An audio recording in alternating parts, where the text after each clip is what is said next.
here with one of our dear friends, Alan Pruitt, who I know that you two met before me, but I met you through Cookie Company. Cookie Company. Which was a theater. Not a cookie company. But. It was not a cookie company. It was a children's theater that Alan was the artistic director, writer, director. Both Gina and I worked as stage managers and acted occasionally when I was being a diva. When?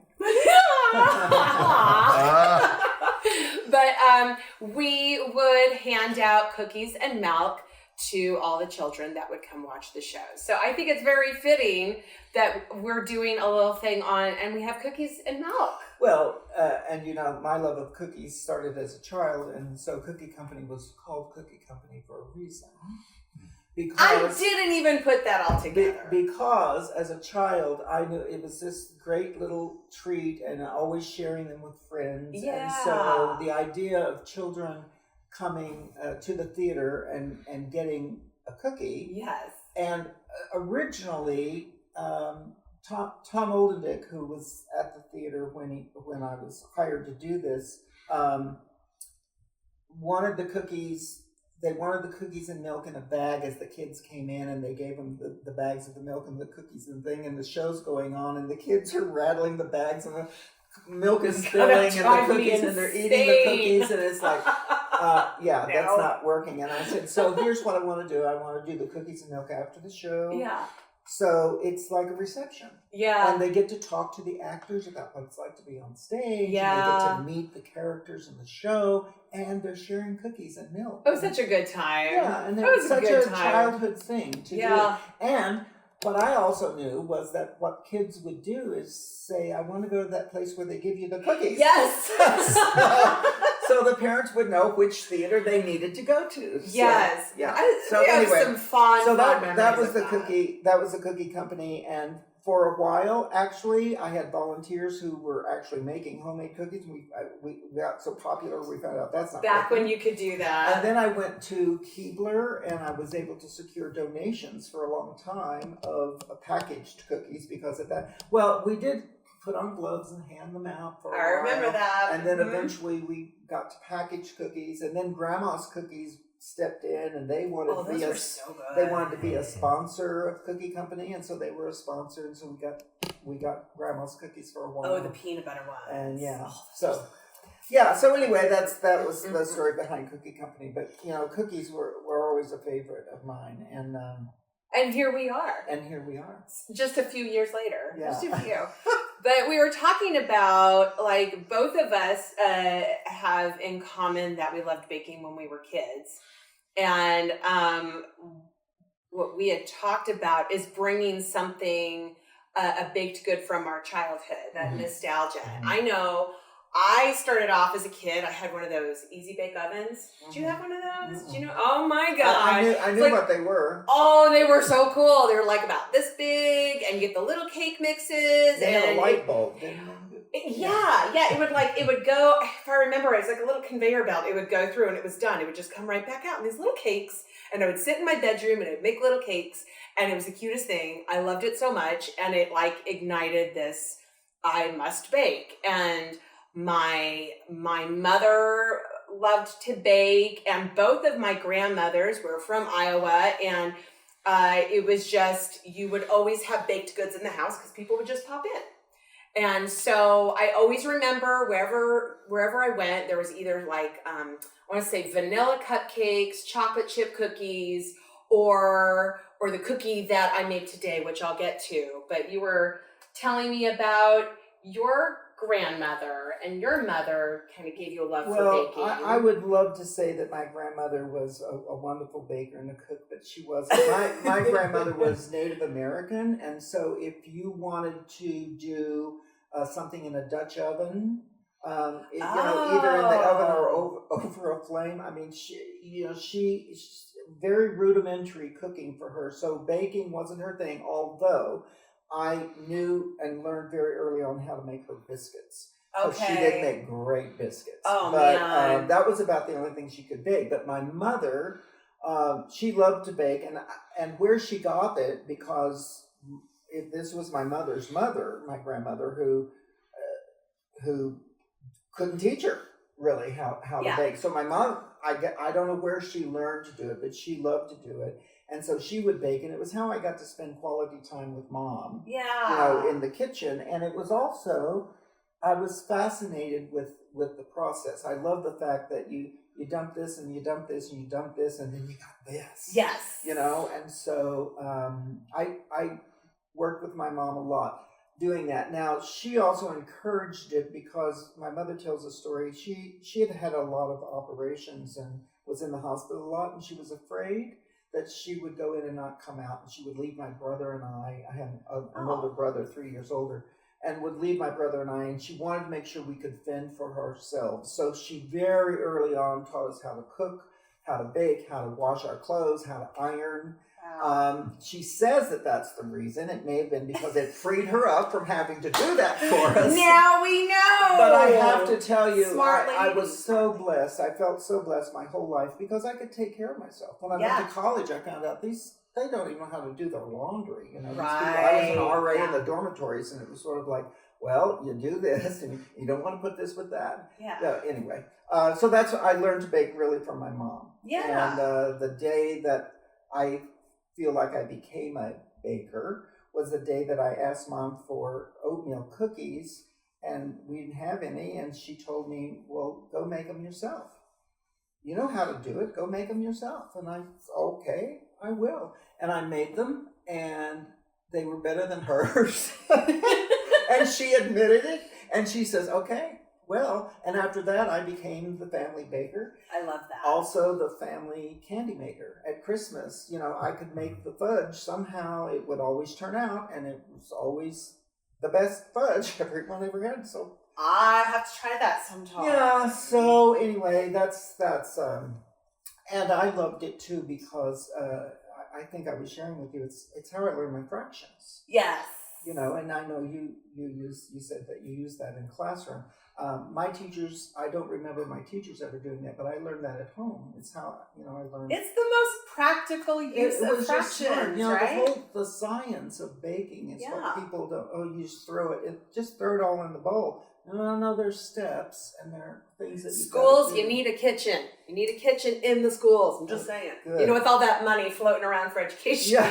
Yes. all that extra money. All that extra money. Yeah. And these cookies are all buttered. Okay, let's talk about these cookies. So, now the ones I made, I chose these not because they're my favorite cookie, but I've never heard of them anywhere. I don't know if it's an Iowa thing. It was my grandma thing, but these are, I've never seen them. They're those little orange sliced candies. Mm-hmm. Look like gumdrops. Uh-huh. And they're chopped up. It's an oatmeal cookie. It's got, by the way, this is my grandmother's cookbook that my mom made for me, or I got the recipe from. It's got chopped up orange sliced candy, oatmeal, coconut, brown sugar. And at first I thought that I might have baked them a little bit too long because I don't bake a lot of drop cookies, but you get my mom reminded me, the crunchy part is to offset the chewiness of the candy. Do you want to try one of these? I do. And then I want to hear about. I love this. Just looking at them, I love the texture of them because it looks like the oatmeal cookie. My grandmother, by the way, loved orange slices. It was like her favorite candy. Oh. She would have loved these. She loved those orange slices, and she loved. They were so good. Popcorn balls. She loved popcorn balls. She likes the chewy. Yeah. She likes the crunchy and the chewy. I totally get that. All right, and now, okay, before we do that, I want to know this beautiful tin and these amazing cookies inside. It's not so beautiful anymore. This tin was my mother's. Look at it. It's just I been love used it though. and used It's and used. rustic. It was my mother's pie tin. Those were in the days when you just made a pie. You didn't make deep dish pie. Yeah. So the pie would fit in here and keep it fresh. Oh, but she always used it during the holidays for cookies or for fudge or for anything that needed to stay airtight. It's like the perfect tin for that. Yeah. And so that's what this and is then about. you inside it you chose snickerdoodle cookies because snickerdoodles was one of my father's favorites, so they were made a lot in my house.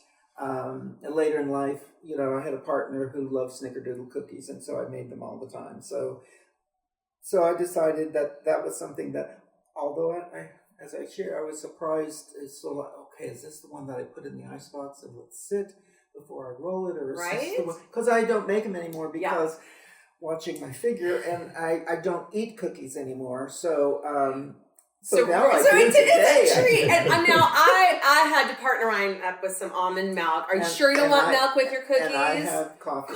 It's cold coffee now. It's okay. It's okay. Oh, these look so good. That one is calling my name, and then I'm gonna grab. Look at the bottom. Make sure it's not one that's too brown. Okay. Oh, that's perfect. Because as I shared my stove, I'm learning to cook on this new stove that in the house that I bought, and I think it cooks a little hot. So I'm gonna. It's always I guess that's the frustration and joy of baking, is that there's always a possibility of screwing something up. Well, and I did do a couple of screw up batches. I only did 6 at a time until I could make sure that I got the temperature right, and I understood the temperature and the timing, because this oven, one time it seems to cook hot, the next time it seems to be right on. So I've got to get one of those thermostats that you put inside. To see. Oh, that is good cinnamon. Oh my God. Oh, that's the good cinnamon. That's that Penzi cinnamon. Oh my God. And I can taste the butter. Oh, that's good. Okay. So I need this recipe, although I shouldn't be eating them, but that chew. Isn't it? And I've never had these anywhere. Well, oatmeal cookies, you've got that chew anyway. With the raisins. Which is great. And with the coconut. So oatmeal and coconut together, one of my favorites. So many of my friends don't like coconut, which I don't get. But the chew from that orange and the freshness, the brightness of the orange. Mm-hmm. It's very good. No, I got the old school candies. Oh, well, take these home. I've got plenty. And I've seen that, you go to Trader Joe's and they have more of the actual orange slices that are dehydrated. And I thought about changing it. I'm like, I didn't want to mess with it too much. I wanted to go, but I did put a little bit of orange zest in there because I just want to brighten it up a little bit. That's a good idea. But did you write that on the recipe? I did. Yeah. So I told you that my mother's recipes. So she'll have the recipe and then she'll put a little parentheses or a little line, and it says, "I put in 2 tablespoons." I put on a Post-it because I didn't want to. My mom did such a great job on this cookbook, but it's all of my grandma's recipes. There's definitely more I want to try. This, when I taste this, and she would make snickerdoodles too. These just take me right back to childhood because they're not something that I never make these. Well, and there's a little bit of tooth. Is that what you call it? Tooth. They're a little drier than I would like. You know who used to do a commercial here? Because I don't know if they're around anymore. Cookies from Home used to make the most amazing snickerdoodle cookies. I couldn't get enough. Who makes them? They make the big giant ones. I don't know if those are the crumble ones, the really big loaded ones. But the thing about theirs, and see, these to me seem a little dry. The thing about theirs were they were always soft and chewy on the inside. I wonder if they use shortening. That's a Midwest thing. Is that what makes? I don't know. I know that this recipe originally called for shortening. But okay, the camera person can't receive. I gave you a plate. Pardon camera me. person. Thank you. Awesome. But this originally called for shortening. I just was worried about sometimes you get that little aftertaste. So I used butter, but I'm thinking if I'm not mistaken, the shortening is what causes them to be more chewy and moist because it's oil, right? As opposed to butter, and butter. If you want to crisp anything, or you use butter. And I think that's what happens is that Mom's recipe originally called for half butter and half shortening, but I started using all butter, and that may be why.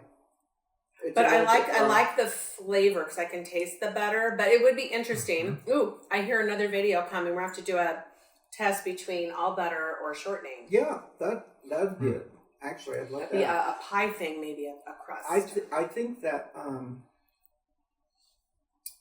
I can taste, which I'm not always fond of, but I can taste the baking soda in this. I mean, I put in the correct amount, but so who knows if it's the shortening and the change in using the all butter that causes the taste. I used unsalted butter, so it shouldn't be that the salt brings out the sodium in the baking soda. I'm not sure, but I taste the baking soda. That's the joy of baking. You should try it again and tweak it. Got our cookies and milk, and we're sharing stories. It's been a lot of fun. I enjoyed this. It was wonderfully nostalgic to go and make those cookies. It was a break from the macarons for a minute. How long do we have to eat all these cookies? And go! But thank you, Alan. Oh, my pleasure. Thank you. For coming in and sharing food and sharing stories. Thank you for sharing cookies and stories and times and loved you. Always loved you. You did. Great friendship. Yeah. Lots of great memories, and as I get older, I realize that those times with beloved friends are, very special. More than you can hope for. So those are the that. things that you'll remember. So. Yeah, thank you. So thank you. I'll remember this. This was a lot of fun. Yeah. Let's do some more. Let's do. What are we baking next time? We're doing the butter versus shortening. Stay tuned. And Thank that's you. a wrap.